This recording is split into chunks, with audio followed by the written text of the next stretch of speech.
Professor అల్రాజ్ Janaiah గారు vice chancellor వ్యవసాయ విశ్వవిద్యాలయం వారి మొత్తం ఇక్కడ ఉంది రైతుల కోసం రైతుల ఇళ్లలో మీకున్న స్థానం వ్యవసాయ విశ్వవిద్యాలయం వైస్ ఛాన్సలర్ గారికి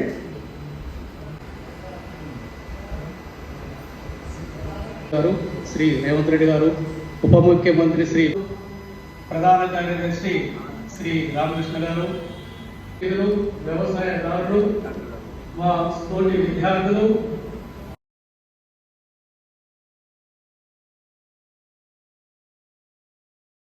స్వాగతం సుస్వాగతం.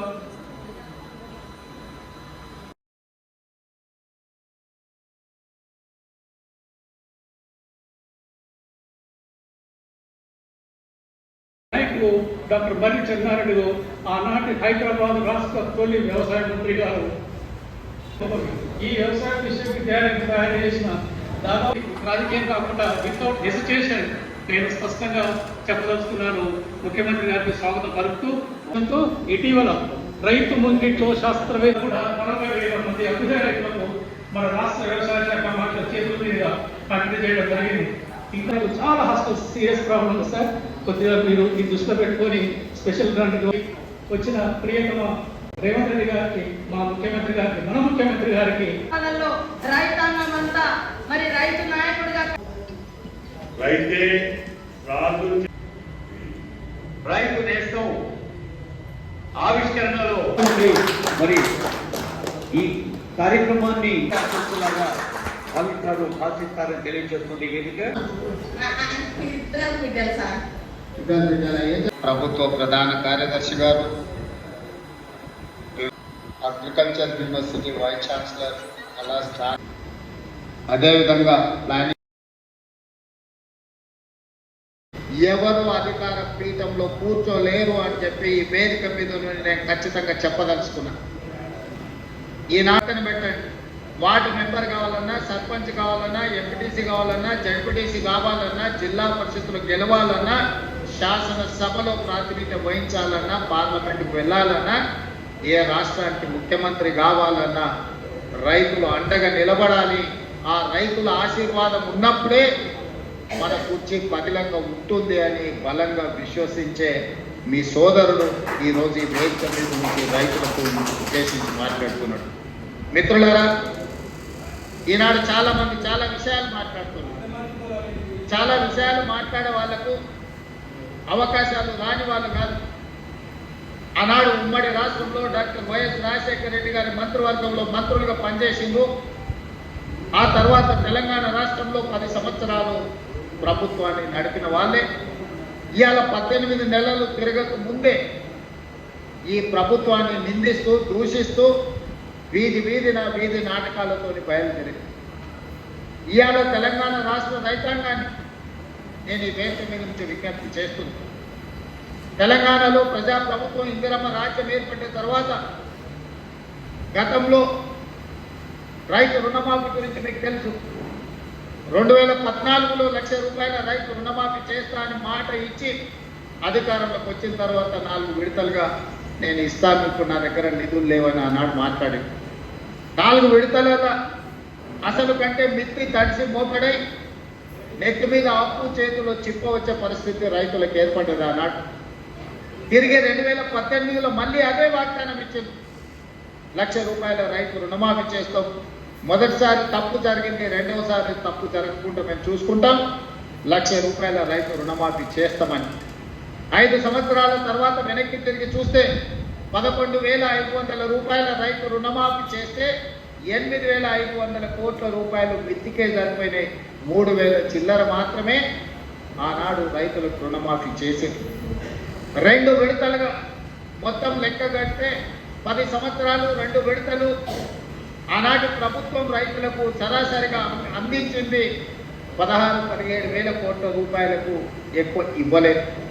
కానీ మొదటి సంవత్సరంలోనే ప్రజాప్రభుత్వం మీ ఆశీర్వాదంతో వచ్చిన తర్వాత ఎన్నో ఇబ్బందులు ఉన్నా 10 సంవత్సరాలలో ఆనాడు వాళ్ళు చేసిన విధ్వంసం 100 సంవత్సరాలైనా కోలుకోలేని పరిస్థితికి తెలంగాణ రాష్ట్రాన్ని నెట్టేసింది. ఆనాడు ఫీజు రియంబర్స్మెంట్ కావచ్చు, రైతు రుణమాఫీ కావచ్చు, రైతుల గిట్టుబాటు ధర కావచ్చు, ఏ విషయంలో అయినా ఆనాడు తెలంగాణ రాష్ట్రంలో ఆర్థిక విధ్వంసానికి పాల్పడి తెలంగాణ రాష్ట్రాన్ని దిగజారిన ఆర్థిక వ్యవస్థను ఆనాడు మాకు అందించారు. అయినా మనోస్థైర్యాన్ని కోల్పోలే. అప్పటి వరకు 4 లక్షల కోట్ల రూపాయలు మాత్రమే అప్పు ఉందని అబద్ధాలు చెప్పి కప్పిపుచ్చి మనం గ్రామాలలో చూసినాం. పిల్లగిలాలనే మాకు అప్పులు లేవా, ఆర్పాటంగా మాకు పెద్ద పెద్ద కార్లు ఉన్నాయి, పెద్ద పెద్ద బంగళాలు ఉన్నాయి, అద్దాల మేడలు ఉన్నాయి. ఈ అద్దాల మేడలు చూసి మా పెద్ద కార్లను చూసి మాకు పిల్లలు ఇవ్వండి అని చెప్పి ఊరు మీద కట్నాన్ని ఎక్కువ తెచ్చుకున్నట్టు అదే విధానాన్ని ఆనాటి ప్రభుత్వంలో పెద్ద పెద్ద బంగళాలు కట్టిరు, అద్దాల మేడలు కట్టిరు. ఆర్థిక వ్యవస్థ చిన్న భిన్నం అయిపోయింది. విద్యార్థులకు ఫీజు రియంబర్స్మెంట్ ఇవ్వలేని పరిస్థితి, రైతులకు రుణమాఫీ చేయలేని పరిస్థితి, రైతులు పండించిన పంటను కొనుగోలు ఆనాడు అసెంబ్లీ సాక్షిగా ఆనాడు పెద్ద ఆయన చెప్పాడు, నేనే సత్రంగా మరి మనం పండించిన పంట 200 తక్కువైనా 2000కు మేము అమ్ముతాం అంటే కొనేటోళ్ళు లేరు. వాటిని తొడుక్కున్న పంటలు చిచ్చుకున్న 10 ఏళ్ళు మన ప్రభుత్వమే ఉంటుంది. నేను ఈ మాట వాళ్ళని చూడండి, వాళ్ళ మాటలు చూడండి. అసూయత అక్కసు కడుపుతున్న విషయం కనిపిస్తుంది, అహంభావం కనిపిస్తుంది, బలుపు కనిపిస్తుంది మాటలలో. చూడాలి టీవీ ముందర మాట్లాడటం ఒకసారి ఎందుకు మాకేం తెలియదు కదా, అన్ని అవకాశాలు ఇచ్చారు ప్రజలు. మిమ్మల్ని ఎవరు చేస్తున్నారు? రైతు భరోసా ఇవ్వగలరా, లేకపోతే రైతుకు పండించిన పంట